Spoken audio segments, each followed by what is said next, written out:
Hello friend, welcome back to channel. आप सभी का स्वागत है आपके अपने चैनल आर ऑफिशियल क्लासेस में। सुपर टेट का बैच स्टार्ट हो चुका है। आज हम लोग CDP के भारतीय प्रारंभिक नवीन शिक्षा से स्टार्ट करने वाले हैं, जो कि सेकेंड सेमेस्टर में आपने DLED में ऑलरेडी पढ़ रखा है।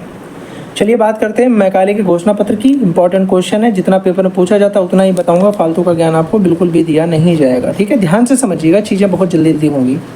सबसे पहले आपको याद रखना, जो क्वेश्चन आपसे डायरेक्ट पूछे जाएंगे वहाँ पे आपको सिर्फ वही देखने के लिए मिलेंगे। ठीक है, पहला क्वेश्चन आपसे पूछा जाएगा कि बताओ अच्छा, भारत में मैकाले की एंट्री कब होती है, मैकाले भारत कब आया। आपको अच्छे से याद रखना है भैया कि मैकाले भारत आया था 10 जून सन 1834 में।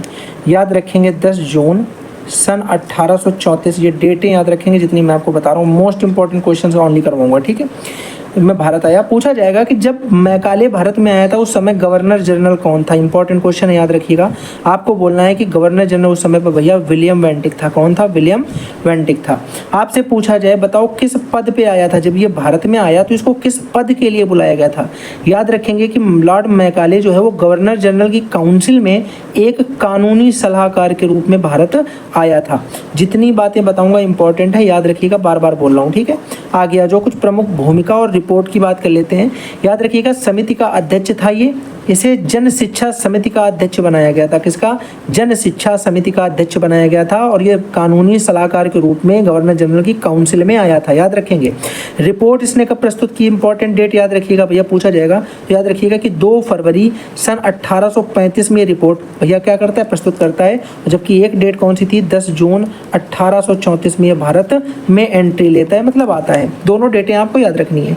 तीसरी बात आपको याद रखनी है कि अंग्रेजी शिक्षा का जनक, अंग्रेजी शिक्षा का अग्रदूत, अंग्रेजी शिक्षा का भारत में व्यवस्थापक यही माना जाता है, तो इसको अंग्रेजी शिक्षा का जनक भी कहा जाता है। लॉर्ड मैकाले को बहुत ध्यान से याद रखिएगा। ठीक है, बहुत अच्छी तरीके से इस बात को भी याद रखिएगा। इसके प्रसिद्ध कथन में हमें केवल 2 कथन याद रखने हैं। पहला कथन तो इसका ये होता है कि मैं भारत में एक ऐसे वर्ग का निर्माण करना चाहता हूँ जो रंग और रक्त से भारतीय हो, लेकिन विचार और विद्वता से अंग्रेज हो। मतलब उसके थॉट जो होने चाहिए वो एक अंग्रेज वाले होने चाहिए। ठीक है, उसके थॉट एक अंग्रेज वाले होने चाहिए। ऊपर से उसके अंदर जो विद्वानता होनी चाहिए, जो उसके अंदर नॉलेज होना चाहिए, वो भी एक अंग्रेज वाला होना चाहिए। देखने में कैसा लगना चाहिए, देखने में वो होना चाहिए एकदम भारतीय, भारतीय रंग रूप होना चाहिए, भारतीय रक्त होना चाहिए। ठीक है, ये बात मैकाले की है। दूसरी कौन सी बात है, पूरा भारतीय साहित्य इसने बोला कितना है कि पूरा भारतीय साहित्य अंग्रेजी पुस्तकालय की एक अलमारी में रखे साहित्य के बराबर है। इसके मतलब के हिसाब से जो अरब में एक बोलते हैं, विदेश में जो है आपके जो अंग्रेजी पुस्तकालय उसमें एक अलमारी में जितनी बुक्स रखी हैं, एक अलमारी में जितना साहित्य रखा है, भारत का संपूर्ण साहित्य उसके बराबर है। ये बात इसने बोली, याद रखेंगे। बहुत जल्दी क्लास को खत्म करने वाले हैं। ठीक है, अगले नंबर पे बोला जा रहा है महत्वपूर्ण सिद्धांत और विवाद इसके समय के याद रखेंगे। एक तो इसके समय का बहुत इंपॉर्टेंट चीज़ याद रखेंगे कि निस्संदन सिद्धांत 100% क्वेश्चन बनता है। फिल्ट्रेशन थ्योरी, फिल्ट्रेशन थ्योरी आप याद रखेंगे किससे संबंधित है, मैकाले से संबंधित है। इसने भारतीय व्यवस्था में इसको स्थापित किया। साथ ही साथ याद रखेंगे, अगर पूछा जाए इसकी स्थापना करने वाला कौन था, स्थापना करने वाला 1823 में किसने किया था, फ्रांसिस वार्डन ने की थी इसकी स्टार्टिंग। ठीक है, इसका निर्माण करने वाला वो, इसको लागू करने वाला भारत में कौन है, निस्संदन सिद्धांत को, वो मेरे भाई मैकाले था। ये सिद्धांत कौन सा था, इसका सिद्धांत का मतलब था कि जितने उच्च वर्ग के लोग हैं, मतलब जितनी ऊंचे वर्ग के लोग हैं, उनको शिक्षा दी जानी चाहिए, और वो शिक्षा धीरे धीरे छन के गरीबों में आती रहेगी, ऐसे ऐसे करके। ठीक है, आखिरी में निम्न वर्ग में आ जाएगी। लेकिन अगर आप ध्यान से देखो तो ये इसका एक दोष माना जाएगा कि अगर आपने उच्च वर्ग को शिक्षा दे दी तो निम्न वर्ग तक वह किस रूप में आएगी आप ये भी नहीं जान सकते हैं। यहाँ पे रास्ते में किसी ने कुछ गलत कर दिया तो वो नीचे गलत आएगी। तो जो शिक्षा इनको मिल रही है A1 क्वालिटी की, हो सकता है वो नीचे आते आते AZ क्वालिटी रह जाए। ठीक है, तो इस बात को हमें याद रखना पड़ेगा। तो ये था कि उच्च शिक्षा उच्च वाले वर्गों को दे दी जाए और निम्न वर्ग में वो चीज़ छन के खुद ही आ जाएगी। ये हमारा निस्संदन सिद्धांत था, कोई ये नहीं बोलेगा कि बताया नहीं। आगे देखो, वास्तविक रूप से निस्संदन सिद्धांत पूछा जाए तो 1823 में फ्रांसिस वार्डन जो थे, इनके द्वारा ये स्थापित किया गया। याद रखिएगा, पूछा जा सकता है। प्राच्य पाश्चात्य विवाद से संबंधित उनका भैया विवाद चल रहा था। तो याद रखेंगे जो प्राच्य विवाद मेरे भाई, तो प्राच्य का मतलब था हिंदी और भारतीय साहित्य से, और पाश्चात्य का मतलब था अंग्रेजी साहित्य से। तो इनके समय यह एक विवाद चल रहा था। इस विवाद को सॉल्व किसने किया था, जरा मेरे भाई जल्दी से बताइए। क्या ऑकलैंड ने इसे सॉल्व किया था, क्या ऑकलैंड ने इसे सॉल्व किया था 1839 में? जल्दी से याद करेंगे। क्या याद है आपको 1 लाख रुपए की धनराशि और साथ ही साथ 31,000 की धनराशि और बाद में जोड़ी गई थी? ये वाली बातें भी आपको याद रखनी है, ठीक है। आगे देखेंगे भैया, यहाँ पे देखो नीचे लिखा भी है कि विवाद की समाप्ति के लिए 1839 में ऑकलैंड जो कि गवर्नर जनरल था, इसने इस विवाद को समाप्त किया। अनुदान के रूप में इसने 1 लाख रुपए के साथ में 31,000 रुपए की एक्स्ट्रा धनराशि भी इसमें शामिल की। आगे हम बात करते हैं परीक्षा उपयोग के लिए महत्वपूर्ण तत्व क्या हो सकते हैं कि अंग्रेजी का जनक आपसे पूछा जाता है तो चार्ल्स ग्रांट है। याद रखिएगा, भारत में अंग्रेजी का प्रणेता या फिर भारत में अंग्रेजी को लाने वाला या उसका जनक जो पूछा जाएगा वो हमारा भारतीय इतिहास में जो आएगा वो आएगा मैकाले, जो भारत में अंग्रेजी का अग्रदूत या जनक माना जाएगा। लेकिन पूछा जाए बताओ विश्व में अंग्रेजी का जनक कौन है, तो वो है चार्ल्स ग्रांट। दोनों बातों को याद रखेंगे। जिस प्रकार निस्संदन सिद्धांत भारत में कौन लेके आएगा, मैकाले, लेकिन वैसे फ्रांसिस वार्डन, ठीक है, फ्रांसिस वार्डन, ठीक है, वैसे ये लेके आएगा 1823 में। तो ये वाली बात भी हमें याद रखनी पड़ेगी। आधुनिक शिक्षा का अग्रदूत पूछा जाए कौन है, तो भैया मैकाले। आधुनिक शिक्षा का अग्रदूत इसी को बोलेंगे, अंग्रेजी का भी अग्रदूत इसी को बोलेंगे भारत में, ठीक है, ये बात हमें याद रखनी है। अंग्रेजी शिक्षा का समय पूछा जाए तो ये 20 दशक आपको याद रखने हैं। कौन से वाले, 1833 से 1853 तक एक पूर्ण अंग्रेजी समय रहा है। कंप्लीट रूप से अंग्रेजी में जो हम बोल सकते हैं समय हमारा ये रहता है, जिसमें इस शिक्षा को बहुत ज़्यादा बढ़ावा दिया गया। आगे नंबर पे आ जाएंगे भैया, 10 क्वेश्चन इंपॉर्टेंट, एक बार करके देखते हैं जल्दी जल्दी। पहला देखिए, आपको क्वेश्चन क्या बोला गया, आपसे बोला गया कि मैकाले भारत कब आया था, जल्दी से बताओ। क्या ये 2 फरवरी को आया, नहीं, इसमें तो भैया इसने रिपोर्ट दी थी, क्या दी थी, रिपोर्ट दी थी। 1839 में भैया बताओ जरा क्या हुआ था, 1823 में क्या हुआ था, इसमें निस्संदन सिद्धांत लेके कौन आया था, जल्दी से बताओ एक बार। निस्संदन सिद्धांत लेके आया था फ्रांसिस वार्डन, हाँ या ना। 1839 में क्या हुआ था, ऑकलैंड जो कि गवर्नर जनरल था उसने क्या किया था, 1 लाख रुपए के साथ 31,000 रुपए देकर के और 31,000 रुपए और देकर के क्या किया था, प्राच्य पाश्चात्य विवाद को समाप्त किया था। याद होगा आपको 1839 वाली बात। आपको क्या पता होना चाहिए, 10 जून 1834 में ये भारत में प्रवेश करता है। अगला क्वेश्चन क्या पूछा गया है कि मैकाले ने भारत आगमन के समय तत्कालीन गवर्नर जनरल कौन था, बताओ। जब मैकाले भारत आया था क्या डलहौजी था, नहीं भैया। क्या ऑकलैंड था, नहीं भैया। क्या चार्ल्स ग्रांट था, नहीं भैया। ये तो भैया कौन था, विलियम वेंटिक था, ये वाली बात हमने पढ़ी है।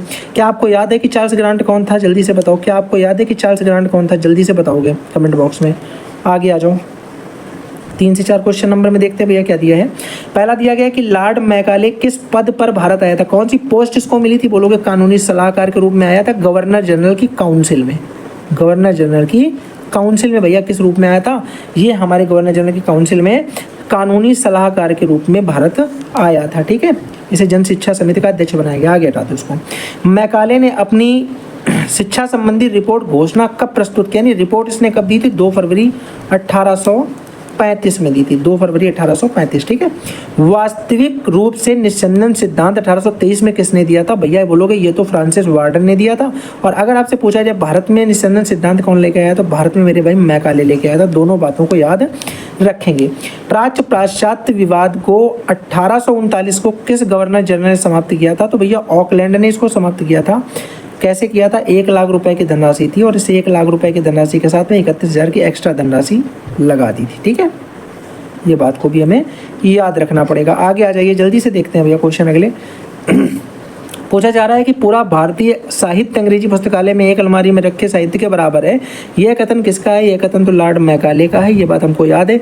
दूसरा कथन इसका आपको यहीं पे याद रखना है। इसका सेकंड कथन कौन सा था कि हमें ऐसा भारतीय समाज तैयार करना है जिसमें जो पुरुष होंगे उसके वो रक्त से, कैसे, रक्त से और वर्ण से या रंग से, रक्त से या वर्ण से या रंग से, इनसे तो भारतीय होने चाहिए, लेकिन वो अपने ज्ञान से और विद्वता